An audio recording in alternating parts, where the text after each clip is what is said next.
Muito bem, voltamos então para a nossa quinta aula, quinto bloco, Introdução Bíblica 1, ou Pentateuco, e nós estamos estudando o livro de Gênesis, as origens, né? Depois temos o Êxodo, que é a saída, Exodus, para fora do caminho, Números, para falar das contagens, dos censos, primeiro censo e segundo censo dos judeus que estão em caravana para a Terra Santa. Depois encontramos o livro de Levíticos, antes do Números Levítico, para falar da lei, a organização do Levirato, e depois Deuteronômio com a segunda lei, Deuteronomo, segunda lei, quando Moisés começa a repetir, em poucos dias faz uma recapitulação de tudo que aconteceu antes dele vir a falecer. Então quem escreveu os livros foi Moisés, e o finalzinho do Deuteronômio, evidentemente não foi ele, porque narra a morte dele, então teria sido Josué ou algum outro escriba por ali. Então nós já fizemos um levantamento de vários assuntos aí nos outros vídeos. Vamos falar agora sobre o Éden. O Éden vegetal, aquele Éden plantado, diz assim no capítulo 2. E plantou o Senhor Deus um jardim. A palavra Éden no original quer dizer paraíso, no hebraico, paraíso. E plantou do lado oriental. Então, aonde estaria localizado o Éden? A pista está aqui, do rio que saía por lá. Havia um rio que saía e dividia em 4 braços. O primeiro era Pison, que ia na terra de Avilá. Depois tinha Gion, que rodeava a terra de Cush. E aí a gente pega a Tábua das Nações, lá depois aqui em Gênesis capítulo 10, nós vamos ter as Tábuas das Nações, para onde foi o povo espalhado da face da terra. Aí nós vamos descobrir que esse Cush é descendente de Cão, de Canaã, e eles foram para a África, onde nós conhecemos como África, né? E então esse rio, ele está dizendo aqui que ele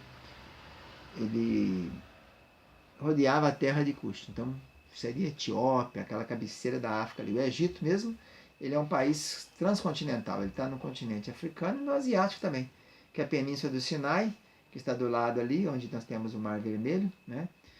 Ela está na Ásia. Então, aqui diz que tinha 4 rios, um rio que dividia em 4 braços, né? Então pensa aí, o Pison, o Gion, o Tigre e o Eufrates. Aí é chamado aqui de Hidekel, né? E Eufrates, o nome é Eufrates mesmo. Capítulo 2, versículo 13 e 14. Então, aqui nomeia também uma nação, a Síria, né? A Síria não é Síria. A Síria é o que seria Iraque hoje, né? Ali descendo pelo rio Tigre e Eufrates, eles descem, vai para o Golfo o Pérsico, ali embaixo, onde nós temos hoje as nações chamadas Emirados Árabes Unidos, Catar, o Bahrein, depois o Iraque vai subindo, temos o Irã, depois você tem a Síria para cá, o Líbano, a Jordânia, Israel, a Arábia Saudita e o Egito mais embaixo. Então, a localização do Éden. O Éden existiu? Sim. O Éden foi colocado na terra. E Deus fez aqui dizendo que plantou toda a sorte de árvores, agradável à vista e boa para comer. E no meio do jardim colocou a árvore da vida. E do lado dela colocou a árvore do conhecimento do bem e do mal. Então há muita mitologia sobre isso aí, né? Falando que a fruta que eles comeram seria maçã, e aí seria o sexo. Na verdade, quando Eva foi criada da costela de Adão, e daí porque o casamento é essa fusão, né? Fusão, o casamento funde um com o outro. Que na verdade o casamento o que é? A volta da fêmea para o macho, né? Porque a fêmea foi tirada do macho. O Zahar e Nekeivá. O Zahar é o macho, Nekeivá a fêmea. Deus deu um pesado sono em Adão, e ele dormiu e foi lá e tirou a costela dele, e daquela costela fez a Eva. Então é uma criação, a Eva é oriunda do Adão, né? Adão quer dizer homem, terra, e Eva mãe, né? Então diz aqui que o Senhor Deus, então, depois de ter criado o homem, então a localização do Éden, ele existiu, é nessa área aí, da cabeça da África até lá em cima no Iraque, passando por Irã, Síria, ali aquela região da Jordânia, toda a região do Golfo Pérsico. E nesse jardim, no centro dele, estava a árvore da vida. E Deus diz para Adão: toda árvore poderás comer, mas da árvore do conhecimento do bem e do mal dela não comerás, porque no dia que dela comeres, certamente morrerás. É o capítulo 2, versículo 15, 16 e 17. Então, nós temos o livre-arbítrio. Deus não podia dizer para o Adão: você vai lá e come da árvore da vida. Você viver eternamente, não tem problema. O querubim ungido da guarda já havia caído, já estava ali, incorporou no capítulo 3 em forma de serpente, daqui que é mais astuto dos animais do campo, e usando a serpente, esse inimigo, esse querubim ungido da guarda, ex-querubim, agora diabo na terra, Satanás no céu, ele então engana Eva, e Eva vai, passa para Adão e acontece o pecado, não é isso? Porque o pecado, a transgressão, infringiu a lei, né, do Senhor. Então o Éden existiu, tinha uma árvore nele no centro, que era a árvore da vida. O homem devia ter entendido, né, Adão era super inteligente, porque tinha um QI muito elevado, para colocar nome nos animais todinho, tantas espécies que nós temos, milhões de espécies de animais, colocou o nome em todas, mas para ele não achava auxiliadora que ele fosse idôneo. Então Deus cria de Eva, sai da coluna da costela de Adão, e assim que logo quando ele acorda, ele diz: essa é osso dos meus ossos, carne da minha carne, será chamada mulher, porque do varão foi tomada. E deixará o homem seu pai e sua mãe, e pegar-se-á sua mulher, e serão ambos na sua carne. Então, eles estavam nus e não tinha problema nenhum, não se envergonhava, né? E como já tinha uma ordem aqui dizendo anteriormente, para crescer e multiplicar, né? Tanto essa ordem foi dada para os peixes no mar, como foi dada para os animais marinhos, como foi dada para os animais terrestres, foi dada também para Adão, depois que ele é formado do pó da terra. Então nós temos o homem com 3 partes, não é isso? O homem pó, que é físico, a parte fisiológica do homem, né? A carne. Nós temos o homem espírito, que é o ruar, soprou nele e se fez alma vivente. Então a junção da carne, do sômato, do corpo, né, com o espírito, pneumos ou ruar, pneumos no grego, ruar no hebraico, aparece a alma. A alma então é essa conexão entre os dois. Ela faz essa conexão do espiritual com o natural. E a alma está ali. Então o homem se tornou alma vivente, nefesh, alma.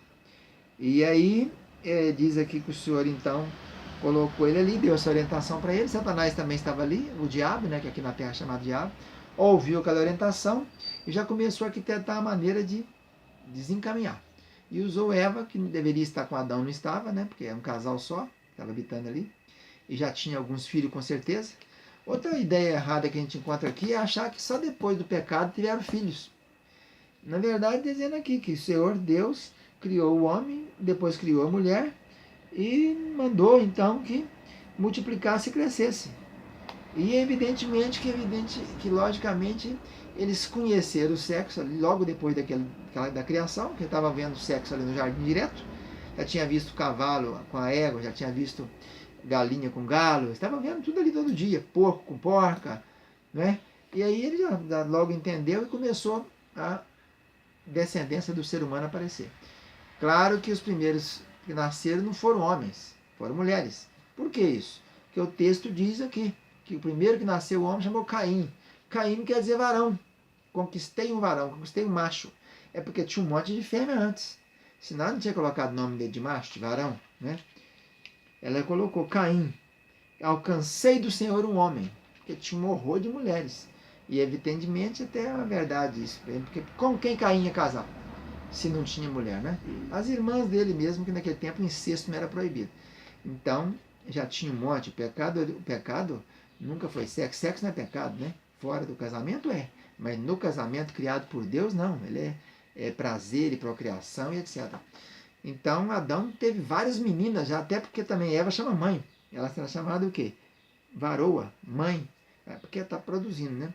Então, depois que saíram do Éden, foram expulsos pelo pecado, tiveram mais filhos ainda, né? Além de Caim, de Abel, tiveram 7. E um montão, o capítulo 5 diz que teve filhos e filhas, né? Então, antes de falarmos da queda, né, vamos ficar por aqui, que Adão teve esse pesado sono para que Deus tirasse dele a sua esposa Eva. Isso até também, aplicação espiritual, é isso mesmo, né? O namoro tem que ser assim, não, Deus escolher para a gente. Tem que ter um pesado sono. O homem entra no pesado sono e Deus aparece com aquela que vai ser a sua escolhida. Se a gente ficar escolhendo, vai dar tudo errado na frente, porque nós só vemos o que está na nossa frente. É a palavra de Deus para Samuel. O homem só vê o que está na frente dele, visível, né, Samuel? Eu vejo o coração. Então a lição é essa aqui. E a Eva, então, ela pertence a Adão. Por isso o casamento é a fusão, né? Por isso a gente não entende que haja a possibilidade de ter esse tanto de casamento que a gente está vendo por aí. Porque só tem uma fusão. Só uma costela encaixa no lugar daquela que foi tirada. Então esse negócio de arrumar outra e vai passando 3, 4, 5, 10 casamentos, não tem fundamentação bíblica nenhuma, né? Que a costela que saiu é a costela que vai voltar. E acabou. Nós voltamos então na próxima aula. Um abraço.